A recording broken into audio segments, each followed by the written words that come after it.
There's a specific kind of loneliness that only exists in groups. You're sitting with people. You're listening. You're smiling. But somehow, you feel invisible. No one asks what you think. No one notices when you go quiet. No one realizes when you leave early. And psychology says, this isn't random.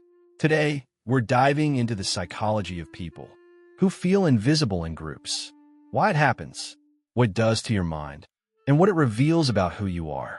Feeling invisible doesn't mean people hate you. It doesn't mean you're boring. It doesn't mean you don't matter. It means your presence is overlooked. You're there, but not acknowledged. Psychologically, invisibility hurts because humans are wired to be seen. Recognition equals safety. Ignoring equals threat. And the brain remembers that. Most people who feel invisible in groups felt unseen early in life.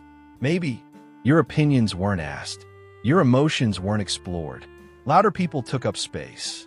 You learned staying quiet is safer.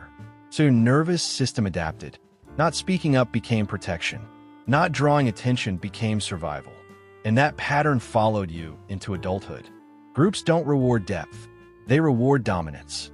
The loudest voice often gets attention, not the wisest one. Psychology shows that groups naturally focus on confidence, volume, assertiveness, familiarity. Quiet observers are often missed, not because they lack value, but because they don't compete for space. People who feel invisible notice tone changes, read energy shifts, feel emotions deeply, overanalyze interactions. They are emotionally intelligent, but emotional intelligence in groups often creates distance instead of connection.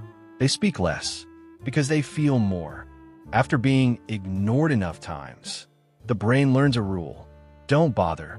So they stop sharing ideas, minimize themselves, wait to be invited, doubt their voice. Silence becomes habit, not because they have nothing to say, but because they learn no one listens. Feeling invisible slowly erodes self-worth. You begin to ask, am I boring? Why do others matter more? Why am I always overlooked? This leads to social withdrawal, emotional fatigue, people-pleasing, loneliness even around others.